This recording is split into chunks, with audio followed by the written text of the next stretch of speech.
Salam alaikum azzoul filaoun. Bonsoir. La relation algéro-française est complexe. Elle combine un passé lourd, des liens humains forts, des intérêts économiques significatifs, mais aussi des fragilités diplomatiques et politiques. Aujourd'hui, les deux pays sont à un moment charnière. Soit ils parviennent à surmonter les tensions et à construire un partenariat renouvelé, soit ces tensions risquent de s'ancrer plus durablement.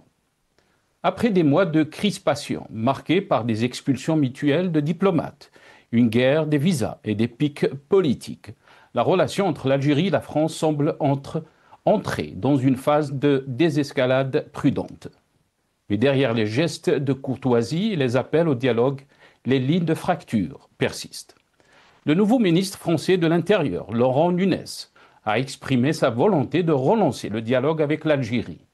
Mais l'apaisement reste incertain, sans geste concret des deux côtés.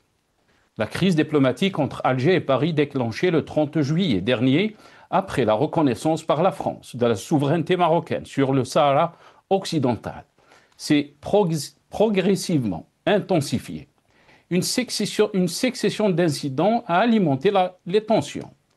L'arrestation à Alger en novembre dernier de l'écrivain Boualem Sansal, l'interpellation en janvier de plusieurs influenceurs algériens en France, accusés d'avoir proféré des menaces contre des opposants au régime. Puis en avril, l'arrestation sur le sol français d'un agent consulaire algérien, soupçonné d'être impliqué dans l'enlèvement de l'influenceur Amir Boukhors, dit Amir DZ. Une affaire qualifiée d'inadmissible par Alger, qui y voit une nouvelle provocation de la part de Paris. Cette crise s'ajoute à une série de tensions déjà vives depuis 2021. Propos controversés d'Emmanuel Macron sur la nation algérienne, durcissement de la politique française des visas, dénonciation implicite de l'accord migratoire de 1968, accusation d'ingérence régionale. À Alger comme à Paris, la confiance s'est érodée. Mais au-delà des indignations, de circonstances et des réactions symboliques, la diplomatie algérienne peine à articuler une vision claire, cohérente et proactive face à la France. Entre posture défensive et improvisation, Alger semble naviguer à vue, laissant passer l'occasion de transformer la crise en levier politique durable. Une relation aussi chargée d'histoire exige pourtant plus qu'une gestion au coup par coup. Elle réclame une stratégie. Le dégel actuel ne signifie pas un renouveau. Il reflète surtout une nécessité géopolitique. L'instabilité au Sahel, les enjeux énergétiques et les pressions migratoires obligent Paris et Alger à se parler. Mais le climat reste lourd. Et sans refonte profonde des bases de la relation, la prochaine crise n'est qu'une question de temps. Nous débattrons avec nos invités juste après cette petite intro.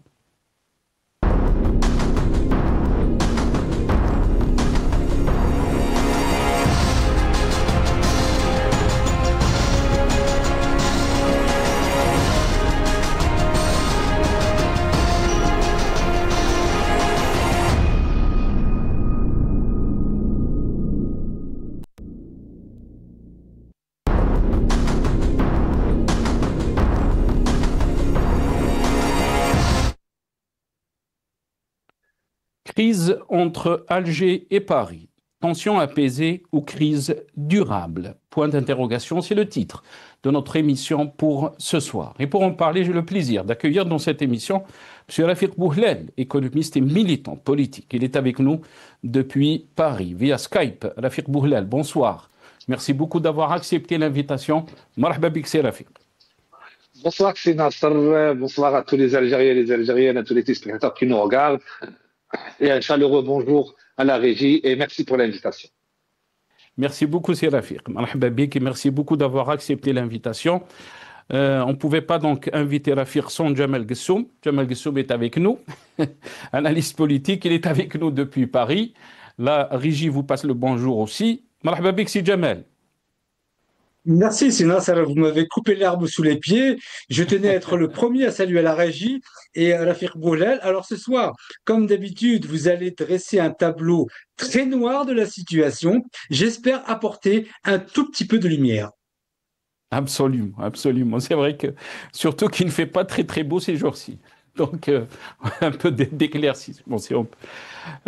Avant de vous donner la parole et de rentrer dans le vif du sujet de ce soir, on va essayer de faire passer quelques titres donc des journaux algériens par rapport à la question qu'on pose donc aujourd'hui, mais aussi la presse internationale et surtout donc la presse française. Et on va commencer avec le journal TSA, tout sur l'Algérie.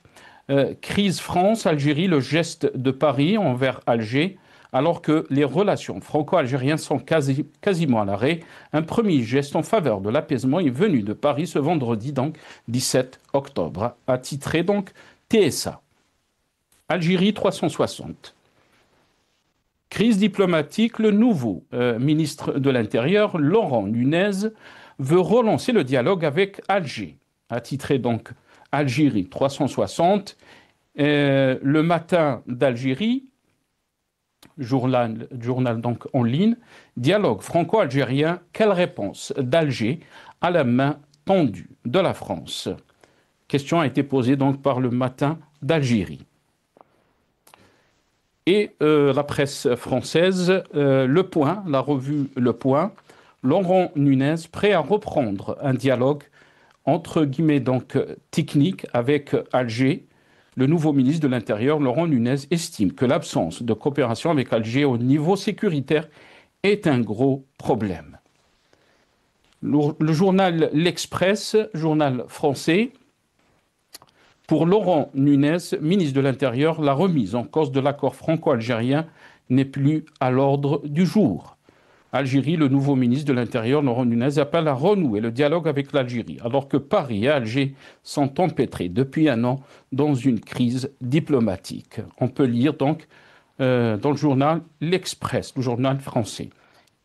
Et on termine avec 20 minutes. Tension avec l'Algérie, sécurité, émigration. Nunez veut reprendre le dialogue avec le pays. Diplomatie, le ministre de l'Intérieur, Laurent Nunez, a affirmé qu'une remise en cause de l'accord franco-algérien de 1968 n'était pas à l'ordre du jour.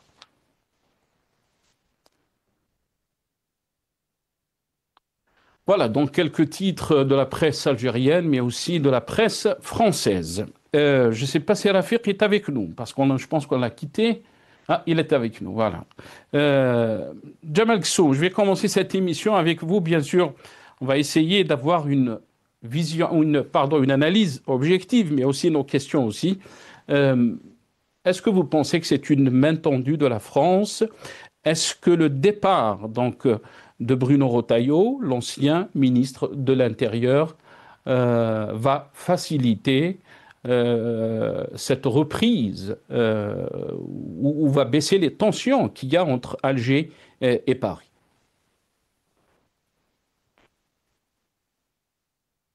Analyse, il convient de mettre en perspective deux éléments qui sont en parallèle. Tout d'abord, il y a la question du dit apaisement des deux côtés des rives de la Méditerranée, tels qu'on a pu les voir dans les titres que vous avez montrés. Donc, une tentative d'apaisement, un changement, non pas de doctrine, mais un changement, je dirais, politico-diplomatique qui, en tout cas, à la première question de savoir si on va vers l'apaisement, en tout cas, ça ne va pas vers l'escalade. Il y a une nuance très, très importante. Ensuite, ce que j'aimerais dire, c'est que est-ce que le rapprochement qui est fait par M. Nunez, je rappelle juste qu'il a dirigé la DGSI pendant un grand moment, c'est un technocrate tel qu'on peut l'entendre en Algérie, ce n'est pas un politique dans le sens politicien négatif du terme tel que l'était Bruno Retailleau. Et donc, il est un petit peu plus pragmatique et il est issu d'une famille du pied noir algérien.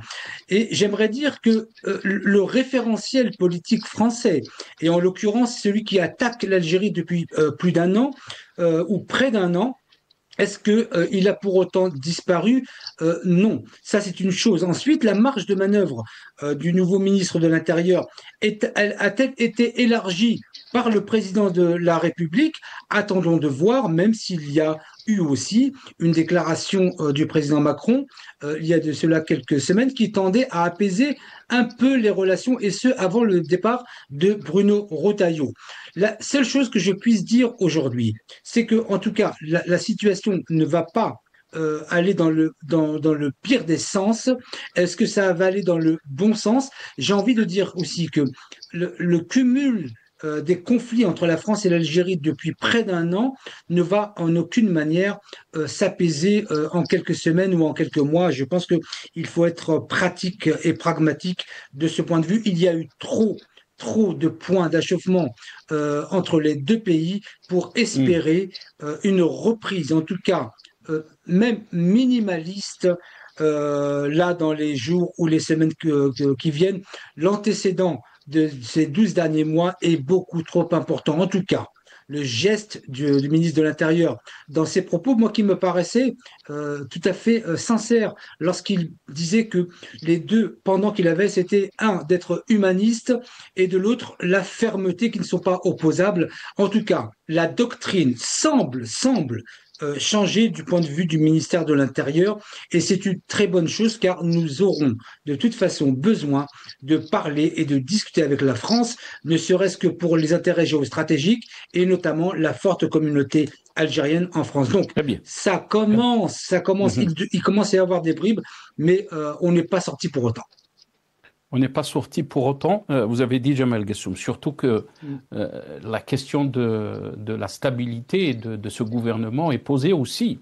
Est-ce que ce gouvernement donc, va survivre? Je pense qu'il a de bonnes chances, en tout cas.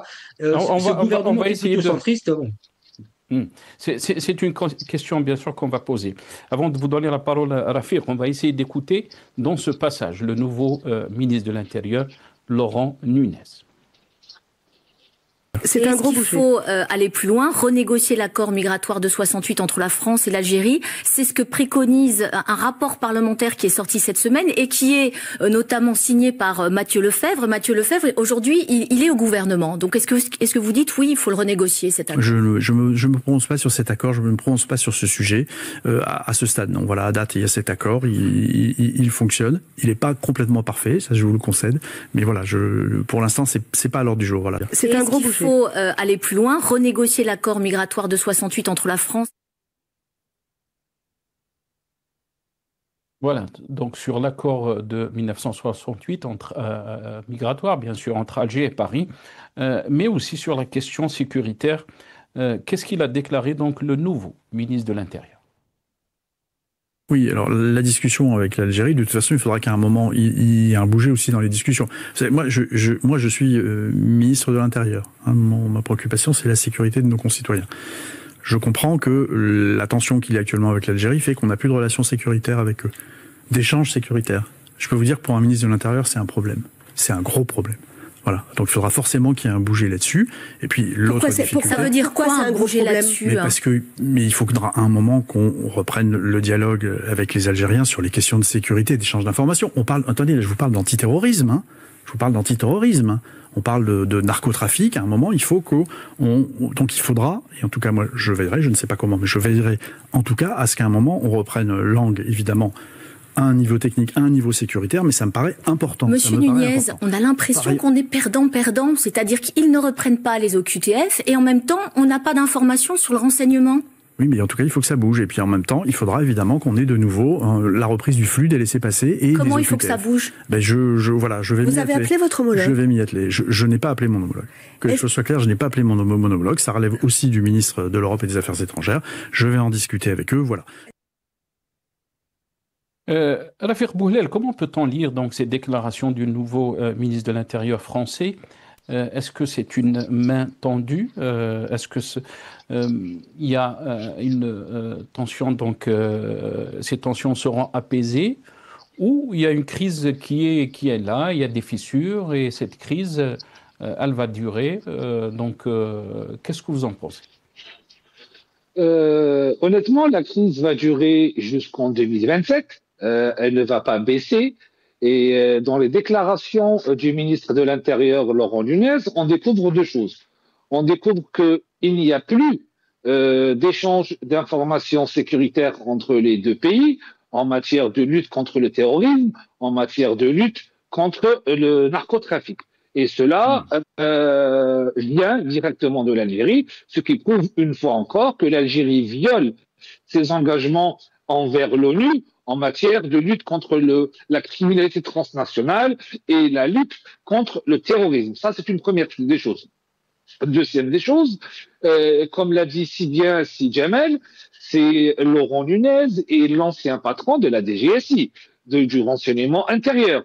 Donc, les dossiers dont il est au courant, les méthodologies de travail dont ses services ont décortiqué, ont alimenté durant plusieurs années, le mettent devant une réalité amère, à savoir que le régime algérien alimente l'Europe avec les clandestins de manière volontaire, et cela, ça a été démontré et remis au président de la République à travers des rapports sécuritaires, et que l'Algérie ne veuille pas reprendre ses OQTF, notamment les plus dangereux, c'est une politique mise en place par le gouvernement algérien de manière à mettre la pression sur le gouvernement français.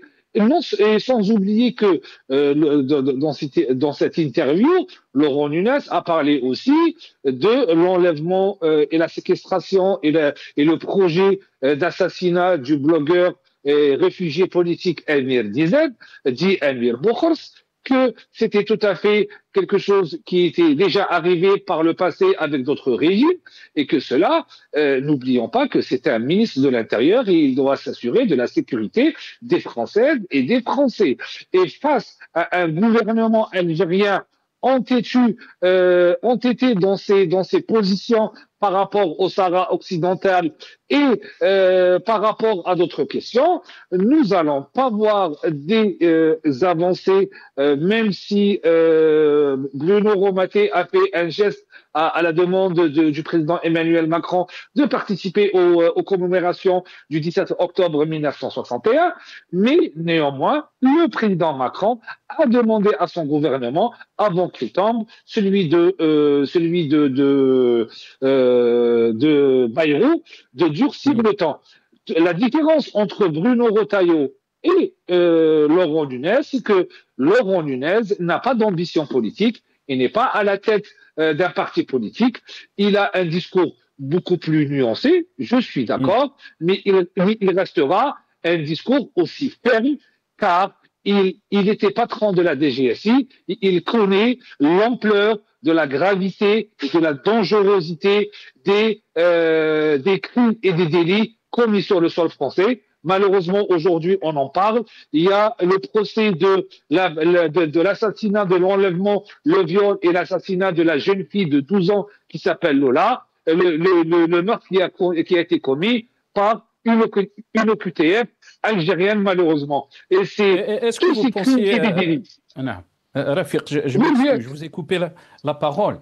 Est-ce que vous pensez que cette main tendue, Rafiq Bouhlel, du nouveau ministre de l'Intérieur, donc Laurent Nunez, est une stratégie pour essayer aussi, parce qu'il a avancé des chiffres. Vous avez parlé donc le nombre des clandestins qui sont algériens.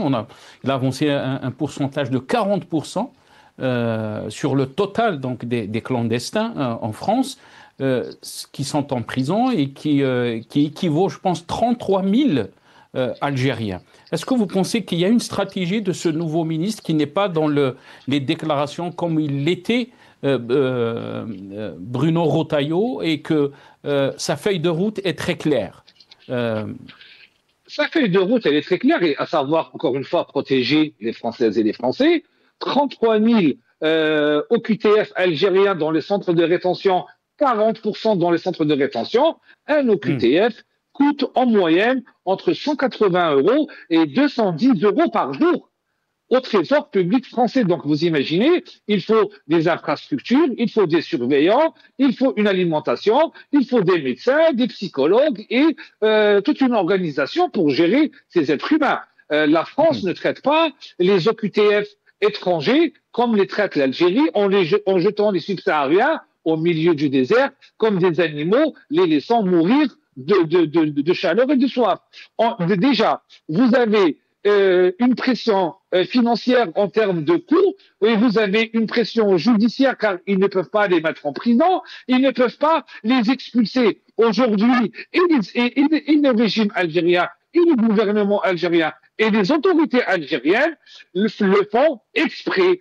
Et cela, ce n'est pas qu'avec les Français. Rappelons que la première nationalité qui n'est pas coopérative avec les autorités espagnoles, c'est les Algériens. Au Portugal, c'est les Algériens. En Angleterre, c'est les Algériens. Donc, ce n'est pas uniquement qu'avec la France. Et ceci c'est une politique mise en place par Abdelmajid Tebboune, Saïd Chengriha et tous les généraux de la DGDSE algériens qui est, de manière automatique, on refuse de reprendre des OQTF et vous allez avoir une pression, que ce soit au niveau des centres de rétention, et cela va agrandir et donner du grain à moudre aux extrêmes droites et à l'extrême gauche, parce qu'en fin de compte, les deux extrêmes font de la politique et de la récupération politique pour mettre la pression sur le président de la République Emmanuel Macron, qui est le seul président de la Ve République qui a fait des gestes et qui a tendu.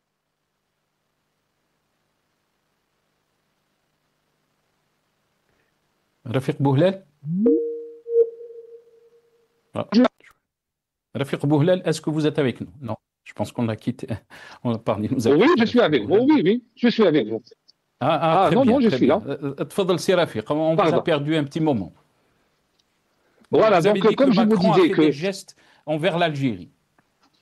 Le président Emmanuel Macron, et c'est l'histoire qui le retient, c'est le seul président de la Ve République qui a déroulé le tapis rouge au gouvernement algérien et aux autorités algériennes afin de construire vraiment une relation gagnant-gagnant entre les deux pays et dépasser cette rente mémorielle utilisée à chaque fois et martelée à chaque fois. Néanmoins, au bout de 8 ans, il s'est rendu à l'évidence qu'il se heurte à un mur de gouvernance basée sur la rente mémorielle. Plus grave encore, nous avons vu en 2023 que le régime algérien a subventionné, a financé, a créé des associations françaises qui font du lobbying en France pour faire la pression sur les autorités françaises afin de changer sa position sur le Sahara occidental, afin d'attaquer l'ancien ministre de l'Intérieur de toutes parts, et ce n'est plus vivable. Une relation entre deux pays est une relation basée sur le gagnant-gagnant, sur des relations apaisées. La presse algérienne passe son temps à insulter et invectiver la France. Le centre culturel français est devenu un nid d'espions. On a des espions en Algérie. La France essaie d'embaucher et d'enrouler des Algériens pour commettre des attentats terroristes. C'est devenu n'importe quoi, tellement le niveau de la diplomatie algérienne nous a mis dans des situations très difficiles avec la France, qui était au passage le seul et le dernier allié de Abdelmajid Tebboune, qui l'a perdu à cause de ses positions qui changent du matin au soir. Très bien, restez avec nous, Rafiq Bouhlel. Djamel Ghsoum, bien sûr, si vous voulez rebondir par rapport à ce qui a été dit par notre ami Rafiq Bouhlel, mais la question qui a été posée aussi est pertinente, c'est que Alger semble naviguer à vue sur la question diplomatique et surtout par rapport à sa relation avec la France, avec Paris. Il a avancé aussi, Rafiq, la question du coût. Donc cette immigration clandestine a un coût donc en France, et on va voir ce petit passage donc qui parle de l'accord de 68. Qu'est-ce qu'il coûte donc à la France cet accord, mais aussi cette immigration donc illégale ou clandestine. payer sa part donc pour les retraites. L'Algérie refuse de libérer Boualem Sansal, l'Algérie refuse de reprendre ses OQTF, mais elle envoie des étudiants et la France, elle accepte. Jusqu'à quand, Gabriel Cluzel? On ne comprend pas. C'est vous qui nous avez révélé hier ce rapport auquel, d'ailleurs, Nicolas Provomonti a participé, ce rapport parlementaire qui chiffre pour une fois le coût de l'immigration algérienne, et on en découvre chaque jour. Oui, chaque jour, c'est vraiment... La France a fait le choix de la politique du paillasson avec l'Algérie. C'est-à-dire que chaque jour, elle se prend un nouveau coup sur la tête, et c'est proprement stupéfiant. Hier, et de fait, nous évoquions ce rapport déposé à la commission des finances, et qui explique que le coût de l'accord de 68 avec l'Algérie est 2 milliards. Voilà, donc on avance un chiffre de 2 milliards. Jamel Gessoum, est-ce que vous pensez que la question de la qualité de notre diplomatie, mais aussi de la vision de la diplomatie algérienne se pose là? On peut dire qu'on est un pays souverain. La France aussi peut dire que la France est souveraine dans ses décisions politiques internes. Qu'est-ce que vous en pensez? Alors, je vais garder mon sang-froid pour relever 4 points qu'a évoqué Serafik au sujet de l'Algérie. J'ai la très nette impression que Serafik se range totalement du côté de ceux qui attaquent l'Algérie. Je vais relever 4 points précis sur lesquels je dénie complètement. J'ai l'impression que Serafik ne connaît plus l'Algérie et qu'il risque de ne pas la connaître pendant très longtemps. Je vais relever ces 4 points. C'est de mon point de vue, je le dis respectueusement, tout à fait inacceptable. Le premier point, mais qu'est-ce que ça veut dire? Laissez-moi terminer. Quand vous dites il risque de ne pas la connaître parce que pour longtemps, qu'est-ce que ça veut dire? Ça veut dire il sera interdit de rentrer en Algérie. Ça veut dire que je ne vois pas comment est-ce que Serafik pourrait rentrer un jour en Algérie en s'attaquant à l'Algérie sur 4 points complètement faux que je vais détailler. Bien sûr que je vais détailler, et avec l'exact discours de l'extrême droite française. C'est exactement le même discours. Laissez-moi vous détailler les 4 points et vous expliquer chacun d'entre eux. L'Algérie viole tout ce qui concerne les droits à l'ONU sur les échanges en matière de terrorisme. Les échanges entre deux pays en matière de terrorisme ou en matière de tout sujet est subordonné à une relation d'égal à égal, et je ne vois pas comment l'Algérie pouvait continuer à échanger sur les échanges sécuritaires avec les attaques frontales que subit l'Algérie depuis près d'1 an. Comment était-il possible, raisonnablement, d'avoir un échange cordial et constructif avec un pays qui vous attaque du matin au soir, du soir au matin? Là, la première des choses, il n'y a pas d'obligation pour l'Algérie d'échanger avec la France. Je dénie ce que dit Serafik, et en l'occurrence que l'Algérie violerait un droit à l'ONU. Non, on n'est pas obligé d'échanger. Le deuxième point, je les ai notés, l'Algérie organiserait le passage de clandestins vers la France et l'Union européenne. C'est très, très grave d'avoir de tels propos. Henri Guénaud, ex-conseiller de l'ex-président Sarkozy, avait dit sur plusieurs plateaux de télévision que heureusement que l'Algérie justement freine l'immigration subsaharienne, auquel cas, si l'Algérie voulait ouvrir, ce seraient des millions de personnes qui partiraient. Ça va à contresens même d'une réalité politique et diplomatique. L'Algérie, dans son état, a beaucoup de défauts, mais ne pratique pas la menace de l'immigration. Ensuite, Serafik apporte le cas d'Amir Dezed, Amir Bokharj, comme si c'était un fait accompli. Si les services algériens, je le dis, je le répète, avaient décidé de mettre la main sur Amir Bokharj, il se trouverait à Alger. Vous pensez raisonnablement... C'est la justice française, jamais. Non. La justice française n'a pas encore tranché dans cette affaire. Quand Serafik amène cette affaire, c'est comme si c'était établi. Vous voyez la nuance qu'il peut y avoir en matière de communication. Donc, si l'Algérie avait décidé et si elle avait mis la main sur Amir Dezed, comme elle le voudrait, apparemment, Amir Dezed se trouverait à Alger, il ne se trouverait pas là.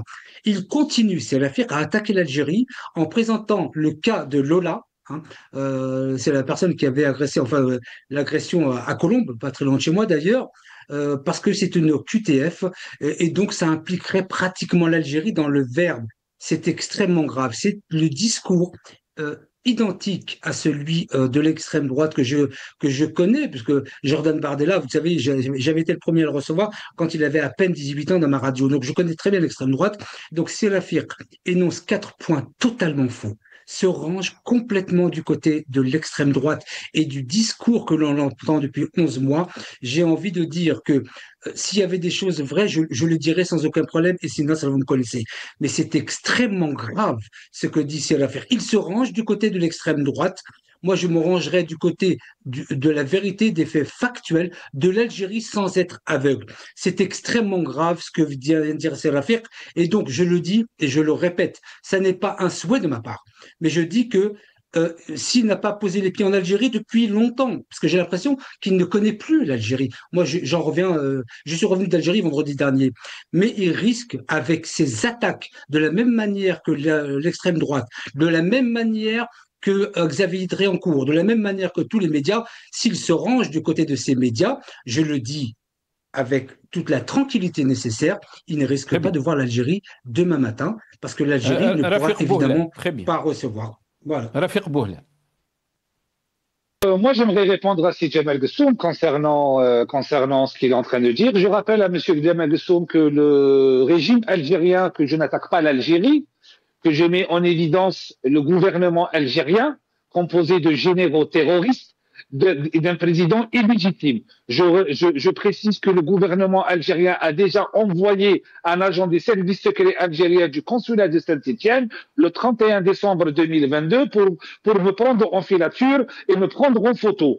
Les menaces qui pèsent sur ma tête depuis que j'étais obligé de fuir l'Algérie le 27 mai 2020 pour avoir osé dénoncer la corruption, et que Abdelmajid Tebboune a eu lui-même, ce président incompétent, ce président nommé par les généraux, a eu un discours diffamatoire à mon encontre devant tout le gouvernement. Je ne rentrerai pas dans le truc de je suis de l'extrême droite, je suis algérien d'origine, et les discours de l'extrême droite ne me touchent ni de près ni de loin, et je ne me range pas de leur côté, parce que si j'étais dans la politique, j'aurais un discours plus ferme que celui de l'extrême droite qui dit il faut arrêter zéro visa. Non, je demande la saisie des biens et des avoirs financiers mal acquis des dirigeants algériens en France. Je demande la saisie des biens immobiliers des généraux algériens mal acquis en France. Je demande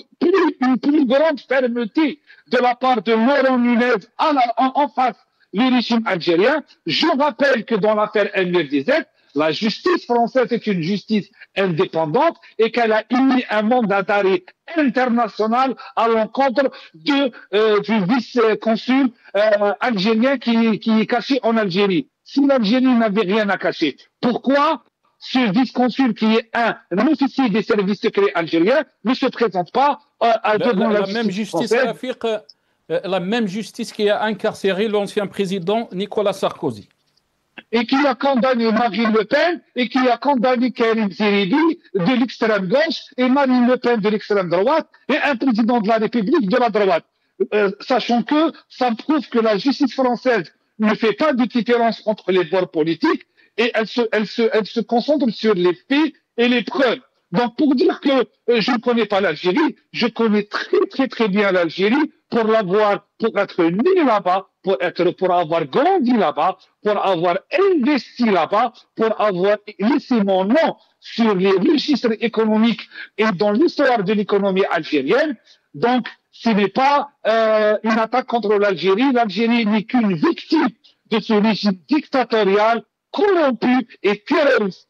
Et je le redis, l'Algérie, à cause de Tebboune et de Chindriha, est aujourd'hui inscrite dans la liste grise des pays à fort potentiel et de dangerosité en matière de financement de groupes terroristes. L'Algérie a signé un accord avec l'ONU en matière de lutte contre la criminalité transnationale, et elle a reçu à cet effet le directeur général de l'Union, de la direction judiciaire de l'Union européenne en Algérie, avec le ministre algérien de la justice de l'époque, Abdelrachid Tambi, et l'Algérie, en arrêtant l'échange d'informations dans la lutte dans la lutte contre le terrorisme sur ses engagements de manière claire, nette et manifeste. Très bien, reste avec nous Rafiq Bouhlal, Jamal Ghassoum. On aimerait dépasser bien sûr ces échanges qui touchent un peu vos personnes, mais on essaie d'éclairer d'abord l'opinion publique qui est très important. Vous avez le droit, si Jamal, bien sûr, à poser vos opinions et vos analyses, on les respecte comme Rafiq Bouhlal. La question qui se pose des Algériens, Jamal Ghassoum, ce qui a fait basculer donc cette relation entre Alger et Paris, c'est la décision de Paris donc de supporter ou d'approuver donc le plan marocain concernant donc le Sahara occidental. Et on se rappelle très bien de l'interview d'Al-Majid Tebboune avant donc les élections présidentielles de 2024. Il avait parlé d'une visite historique en France, avant même donc cette décision de la France fin juillet ou fin août, je ne me rappelle pas exactement, mais cette décision a plongé donc cette relation dans la crise entre Alger et Paris. Et on voit en ce moment donc des déclarations qui sont nouvelles, des déclarations que même le peuple algérien n'était pas au courant, qui avaient peut-être une solution proposée par les États-Unis entre Alger et Rabat, entre l'Algérie et le Maroc, concernant donc par rapport à cette question du Sahara occidental, et que même l'envoyé spécial donc de Trump au Moyen-Orient avait déclaré dans une interview que les États-Unis travaillaient sur cette question pour une solution durable et un rapprochement entre Alger et Rabat. Et là, bien sûr, on se pose la question, pourquoi on a fait tous ces problèmes avec la France, avec l'Espagne, avec d'autres pays, alors qu'on est en train de négocier sous la table par rapport à la question du Sahara occidental? Trois choses. D'abord, il ne s'agit pas d'une question de personne, hein, sinon je pose simplement mon diagnostic, mon analyse. Par exemple, lorsque Sirafik qualifie l'État algérien d'État terroriste, hein, c'est bien ce qu'il a dit, et qu'il s'étonne en même temps qu'il n'y ait pas d'échange de lutte contre le terrorisme entre la France et l'Algérie, j'aimerais comprendre le sens. Comment peut-on, dans ces cas-là, négocier avec un État dit terroriste, comme il le pense, de lutte contre le terrorisme? Donc j'en perds tout à fait mon sens. Donc, et sur la question principale, d'abord, ça s'est passé en deux temps. La question de la relation franco-algérienne. Il y a eu d'abord la reconnaissance de la marocanité du Sahara occidental le 31 juillet, mais le président Macron avait prévenu le président Tebboune au mois de juin, c'était en Italie lors du G20, je crois, et le président Tebboune a été clair et il lui a dit « vous allez perdre l'Algérie ». Ça, c'est une chose. L'ambassadeur avait été rappelé à ce moment-là. Ça, c'était une chose. Ensuite, le deuxième temps, ça a été les attaques permanente contre l'Algérie et la nomination de Bruno Retailleau, les attaques d'ailleurs identiques à celles que indique M. Serafiq Bouhlal, ce sont les mêmes choses, hein. Donc c'est un copier-coller. Donc, et ça s'est passé en deux temps. Donc il y a eu un premier acte, la relation n'aurait pas, il y a eu un rappel d'ambassadeur, mais il n'y aurait pas eu les relations que nous avons aujourd'hui s'il n'y avait pas eu la nomination de Bruno Retailleau, auquel, je le dis, je le répète, Serafiq souscrit apparemment entièrement. Donc,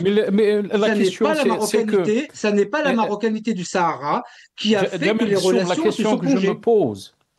Pourquoi donc aller cette politique du jusqu'au boutiste, si on peut l'appeler, cette diplomatie ta'nif, fantasy, comme on dit chez nous, vous faites comment alors qu'on sait très bien qu'on va revenir. Hier même, on a reçu le ministre de l'Intérieur espagnol, alors qu'on sait très bien quand l'Espagne s'est déclarée en faveur donc de la solution marocaine concernant le Sahara occidental, on a vu ce qui s'est passé, on a vu la presse algérienne, comment elle s'est déchaînée contre le ministre des Affaires étrangères espagnol. Merci Sinas, merci beaucoup de confirmer ce que je viens de dire. Vous venez de confirmer ce que je viens de dire lorsque je dis que si ça s'était arrêté à la reconnaissance de la marocanité du Sahara occidental, la relation ne serait pas comme celle d'aujourd'hui. C'est exactement la même chose que pour l'Espagne. C'est-à-dire que oui, il y a eu pendant plus de 2 ans une brouille entre Madrid et Alger, mais ça n'a pas été plus loin. Et vous venez de confirmer ce que je viens de dire. Ça n'a pas été plus loin. Le problème, c'est que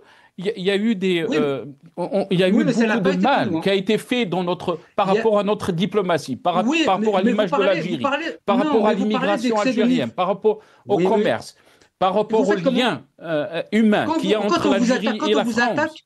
Quand on vous attaque 24 heures sur 24, vous répondez comment? 24 heures sur 24. Est-ce que vous savez ces attaques aussi? Est-ce que ces attaques n'étaient pas aussi... On a vu, Jamel Gsoum, on a vu des titres. Moi, en tant que journaliste, je me dis vraiment, mais qu'est-ce qui se passe en Algérie? Est-ce qu'on a une presse respectée? Vous ne posez pas la question? Vous ne vous posez pas la question de savoir ce qui se passe du côté français ou du matin au soir? On se lève du matin au soir, on parle que d'Algérie, avec quasiment des insultes. Vous vous posez des questions que d'un seul côté. Est-ce qu'en Algérie, ils ont parlé autant où ils ont attaqué autant la France, ne serait-ce que par les médias, comme ça s'est fait en France? Mais quand même, il faut être mesuré, sinon ça. Ici, on a mangé de l'Algérie du matin au soir et du soir au matin. On se levait. Même, il y a eu même un moment donné où dans une météo, le présentateur avait dit il y aurait une pression algérienne au lieu d'utiliser un autre mot. Et donc, l'Algérie a été attaquée. Comment voulez-vous que l'Algérie réponde? Attaquée du matin au soir et du soir au matin. On n'entendait parler que d'Algérie. Moi-même, je pouvais même plus entendre l'Algérie. Le mot Algérie, je pouvais plus l'entendre. Et vous êtes en train de dire, là, en direct, vous êtes en train de dire que c'est l'Algérie qui aurait fait le contraire. Il faut être raisonnable, sinon ça fait 11 mois qu'on n'entend que ça. Est-ce que vous pensez aussi, la question se pose, Jamel Gsoum, elle est légitime. Est-ce que vous pensez que ça a été exploité du côté d'Alger, mais aussi ça a nourri indirectement l'extrême droite en France pour des calculs politiques internes, et l'Algérie, malheureusement, est tombée dans le piège? Pas du tout, mais pas du tout. Je peux vous assurer que je m'oppose au président Tebboune, même en direct d'Alger. Moi, je n'ai pas de problème avec ça, parce que je sais que ce que je dis est juste. Pas l'un pour l'autre ou l'un contre l'autre, mais ce que je dis est juste. Et donc, vous êtes en train de dire que l'Algérie serait tombée dans le piège. Mais je peux vous assurer que en matière de degrés, tout est une question de degrés. L'Algérie, si elle a répondu à 2% de ce qui s'est fait en France, c'est déjà beaucoup. Et je ne défends pas le président Tebboune, auquel je m'oppose, auquel, même s'il se présente un jour, je le dis, je le redirai en direct d'Alger, je ne voterai jamais pour lui parce que j'estime qu'il ne me représente pas, moi, en tant qu'Algérien de France. Je le dis de la manière... Est-ce que vous pensez, très rapidement, Jamel Gsoum, est-ce que vous pensez qu'il y a un problème avec notre diplomatie? Il y a un problème. Depuis l'avènement de Majid Tebboune, on n'a que des problèmes. On a parlé de la question du Sahara occidental. Pour être précis, la décision de la France était le 30 juillet. Et c'est de là qu'a été déclenchée donc cette crise entre Alger et Paris. Et on apprend aujourd'hui qu'il y a donc un plan américain et dans 60 jours, peut-être qu'il y aura un rapprochement entre Alger et Rabat. Et là, on se pose la question. Pourquoi donc on a fait toute cette guerre médiatique, cette guerre diplomatique, cette tension diplomatique, tout ça? Pourquoi on est arrivé à cette situation? Moi,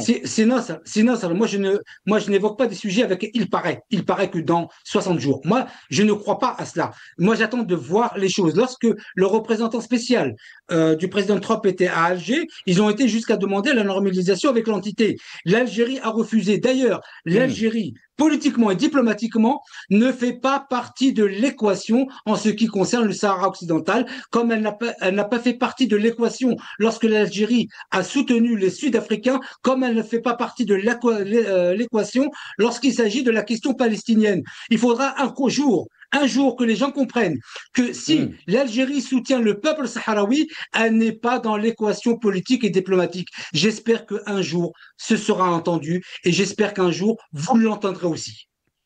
Très bien. Rafiq Bouhlel, votre réaction d'abord, est-ce que vous pensez que cette main tendue du ministre de l'Intérieur va apaiser la relation diplomatique, mais aussi ce rebondissement par rapport à la question du Sahara occidental? Comment peut-on le lire alors que c'est de là que ça a commencé ces problèmes entre Alger et Paris? De Bruno Romaté à la demande du président Emmanuel Macron ne va avoir aucun effet.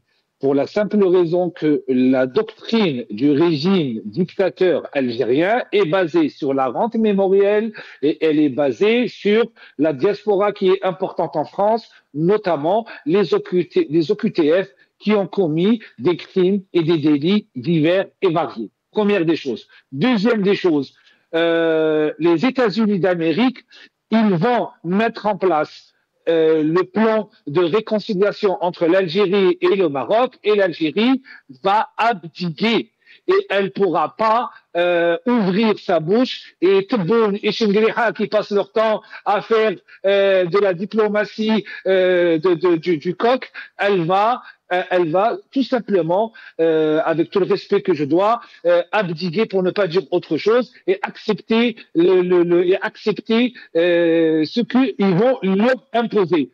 Deuxième des choses. Troisième des choses, le président Trump, là, il y a 2 mois, il a réaffirmé publiquement que le plan d'autonomie le plus crédible est le plan d'autonomie du Maroc sur son Sahara. L'Algérie n'a pas riposté. Le conseiller spécial Bolos a déclaré il y a moins de 72 heures que les États-Unis ont en projet d'ouvrir un consulat des États-Unis à Dakhla ou à Al-Ayoun. L'Algérie n'a pas répondu. La Russie, qui était un allié de taille et un allié historique, on l'a perdu à cause de leur incompétence au palais d'Al-Mouradia, qui l'ont transformé en épicerie de quartier, où il a déclaré que l'Algérie avait des frontières artificielles issues du colonialisme. L'Algérie n'a pas répondu. L'Algérie, elle sait faire le coq et faire la fierté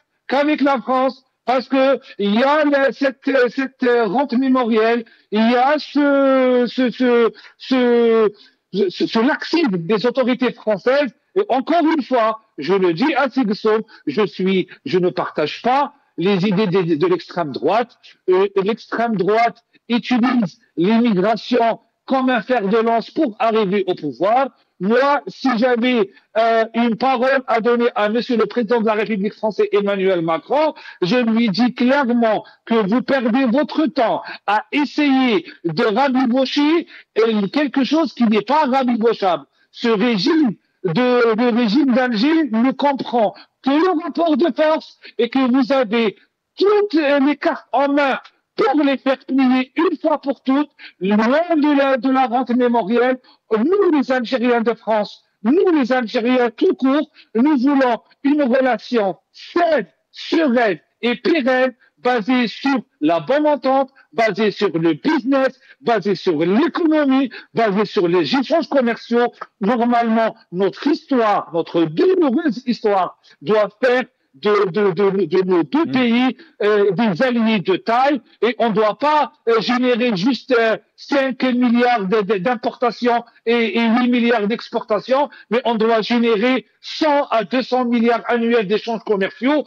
Et contrairement à cela, aujourd'hui, l'Algérie exporte, encore une fois, je le dis et j'assume totalement mes propos, l'Algérie organise de manière claire, simple et sans équivoque l'immigration clandestine vers l'Europe, qui a été démontrée dans le rapport espagnol de 1906 pages, qui a été publié par le ministère de la Justice, où l'Algérie exporte les haragas et importe le narcotrafic. Donc c'est une réalité que aucune personne dans l'Union européenne ne peut démentir.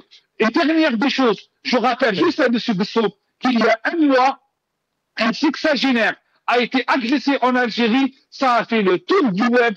L'opinion publique algérienne a réclamé la peine de mort pour ces agresseurs. Ils ont écopé de 15 ans de prison ferme. Alors pourquoi ceux qui commettent les crimes en Europe, au nom des Algériens, on ne doit pas les récupérer et on doit les garder et on doit faire pression sur les gouvernements européens. Tout Algérien qui commet un crime ou un délit porte atteinte à l'Algérie et porte atteinte à tous les Algériens. Et tous les OQTF qui sont en France, dont les centres de rétention, doivent être repris sans délai par les autorités algériennes parce qu'ils portent atteinte à l'Algérie et parce qu'ils foutent la honte aux Algériens. Très bien. Je pense qu'on est arrivé à la fin de cette émission. Jamal Ksou. Quand même, un petit peu quand même. Oui, effectivement, c'est la secondes, n'a pas. 10 secondes. Oui, oui, c'est la n'a pas des idées d'extrême droite, c'est vrai. Il a des idées à droite de la droite de l'extrême droite. En tout cas, comme l'a dit le président Tebboune, et là je suis d'accord avec lui, El Jezaïr, Matal Karach. Je pense que vous avez oublié votre passage en Algérie, où on sait que nous, Algériens, je n'ai pas la même définition que vous, donc je n'attaquerai jamais l'Algérie. Et Allah Yissal Alek, ou Allah Yiftah et pourtant, il a dit Jamal Ksou. Hors Algérie, Inch'Allah. Hors Algérie, Inch'Allah. Jamal Ksou, il a dit Rafiq, je n'attaque pas l'Algérie, l'Algérie c'est mon pays. Oui, bien sûr. J'attaque le pouvoir en place. Non. Rafiq Bouhlel, 10 secondes. Je n'ai jamais attaqué l'Algérie. Je n'attaquerai jamais l'Algérie. Je cherche l'intérêt de mon pays. L'intérêt de mon pays est dans le départ de ce régime dictatorial qui porte atteinte à l'Algérie et qui a sali l'image de notre beau pays à travers le monde à cause de leurs décisions sans fondement et une diplomatie sans boussole. Très bien, merci beaucoup à vous deux. On est arrivé à la fin de cette émission. Merci à Jamal Ksou, analyste politique. Vous étiez avec nous depuis Paris. Et merci aussi à Rafiq Bouhlel, économiste et militant politique. Vous étiez avec nous aussi depuis Paris via Skype. Merci à vous, chers téléspectateurs, d'avoir suivi cette émission. Ya'tikum saha wa bqaw ala khair.